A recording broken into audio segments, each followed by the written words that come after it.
Sveiki, mani sauc Linda, un es no visas sirds iesaku terapiju pie Ievas. Iesaku to visiem, kas meklē iekšēju dziedināšanu un transformāciju. Šī pieredze bija patiesi brīnumaina un izmainīja man iekšējo pasauli. Pirms uzsākt terapiju, attiecību tēma manī izraisīja sāpes, jo sadzīšana pēc šķiršanās man bija lēna, un es meklēju palīdzību pie Ievas. Un jau pirmajā no 8 sesijām, sesijas beigās, bija jau atrisināta šī konkrēto attiecību saikne. Tas bija kaut kas brīnumains.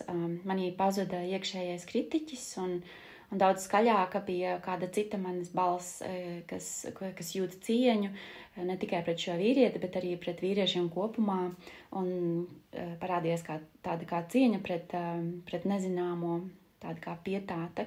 Un arī intriga, bailes nomainīja intriga un vieglums. Es guvu sev vajadzīgās atbildes, kuras līdz šim es biju gaidījusi no šī konkrētā cilvēka. Un tāpēc ar vieglu sirdi es tagad varēju doties tālāk atmiņās vairs nekavējoties, jo visas atbildes jau man ir. Vispilgtāk man pārsteidza tas, kā terapijas laikā no manas pašas dziļumiem nāca šīs te organizētās atbildes. Es uzzināju, kā katrs no cilvēkiem ir juties, ko ir domājis un kāpēc ir rīkojies. Terapeite Ieva apstiprināja, ka tas patiešām ir pa īstam un ka tas nav mans izdomājums. Tā kā šī pieredze bija wow. Es joprojām jūtu apbrīnu par to, ko mēs piedzīvojam.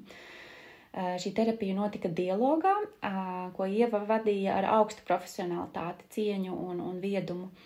Tā bija sinerģija starp mani un šo te neredzamo lielo informācijas lauku, un katrs to sauc citādi.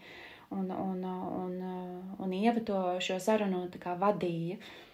Mēs strādājām ar tēliem, ar sajūtām, un arī caur vienkāršu sarunu, kas bieži vien jau pati par sevi deva atbildes un deva mieru.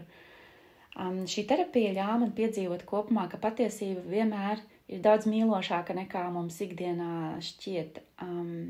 Manas sirds, kas sākumā bija sāpīga, jūtīga pirms šīs terapijas, beidzot ieraudzīja gaismu un prieku un mieru. Terapijas laikā es jutos sadzirdēta un saprasta. Ja sākumā pirms terapijas mana enerģija bija izkaisīta un manī bija daudz iekšēju pretrunu un vēlme pēc atbildēm, tad katra no 8 sesijām jau sniedza iekšēju samierināšanos. Ja būtu jāapraksta šī pieredze 2 vārdos, tad tie būtu izgaismošana un mierinājums. Terapijas laikā mēs paspējam izstrādāt ļoti daudz. Tās bija ne tikai attiecības ar šo vīrieti, bet arī attiecības ar manu mirušo tēvu, ar māti, ar abām dzimtām, kā arī mums izdevās pāraut vēl citas ietekmes, kas ietekmēja manas attiecības. Un dažas no sesijām tīpaši bija kā asa sižeta filma, ko es joprojām ļoti, ļoti spilgti atceros. Tās bija ļoti spilgtas, ar ļoti spilgtiem tēliem un iespaidīgas. Es pat joprojām nespēju aptvert pilnībā, kā darbojas šī zemapziņa, bet sajūta bija kā atvērt noslēpumu pēc noslēpuma. Tagad kopumā es jūtos daudz skaidrāka, vieglāka noteikti. Esmu dziļi apzinājusies, ka cik vērtīga ir enerģija, un to pat tiešām nav vērts tērēt uz negatīvām emocijām. Tās var iemācīties vadīt un pārveidot, un tās pavisam noteikti nav vērts tērēt šīs emocijas un savu enerģiju nav vērts tērēt uz neatrisinātām attiecībām, un te Ieva patiešām var palīdzēt. Tā kā no visas sirds pateicos par šo dziedinošo ceļojumu. Paldies!